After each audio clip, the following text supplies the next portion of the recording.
Thank you. Thank you, Mr. Chairman. I want to take just a brief moment, but I thank you for years past and this coming session as well. Always look forward to working with you, and welcome to Courtney as well to the committee. We notched many wins last year, as you talked about. Since our last meeting, the Water Resources Development Act of 2022 was signed into law as part of the 2023 National Defense Authorization Act. So this is critical support for all of our states, certainly in West Virginia for flood control and prevention, improve and expand drinking water, wastewater and stormwater projects, and identify future opportunities for additional economic development. Passage of word on a 2-year schedule ensures timely progress on projects that enable our nation's commerce and restore our water resources and protect our communities. Last Congress, as you mentioned, the committee also developed the backbone of the Infrastructure Investment and Jobs Act, including the 5-year surface transportation reauthorization legislation, as well as strong drinking and wastewater infrastructure legislation. I think we're starting to see the results of that in a lot of our states. These successes will be hard to top, but I know we're going to try. As we start the new Congress, I would like to join you in welcoming our new members. On our Republican side, we are excited to have Senator Mullen and Senator Ricketts on EPW.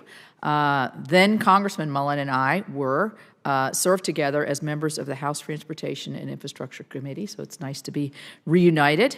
And welcome, Senator Ricketts. I facetiously say you're joining that exclusive club of the former governors club that are now senators, but I know how passionate you are about agriculture, and I look forward. Would you yield for a moment?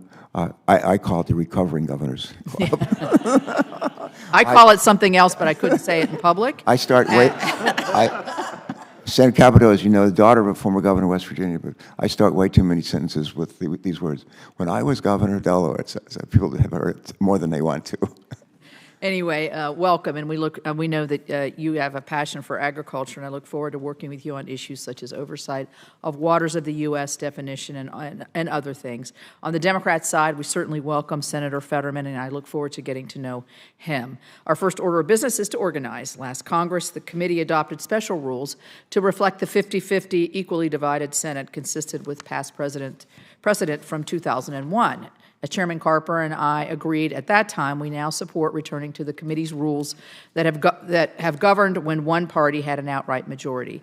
The committee will therefore vote to adopt a modernized version of these rules that were last applied in the 116th Congress. I support adoption of these rules, as well as the proposed committee budget that we are considering today. Once we are organized, our work will begin in earnest to develop legislation in areas that are ripe for bipartisan attention, including advanced nuclear legislation, brownfields reauthorization, and economic development legislation, just to name a few. And of course, the Congress will work to keep word on the 2-year time frame this committee has followed. I will continue to scrutinize, as the ranking member, the administration's agenda and actions, and conduct robust oversight.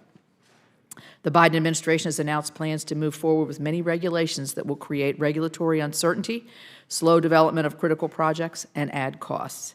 So we will be scrutinizing those as we move to the next session. I look forward to it. Thank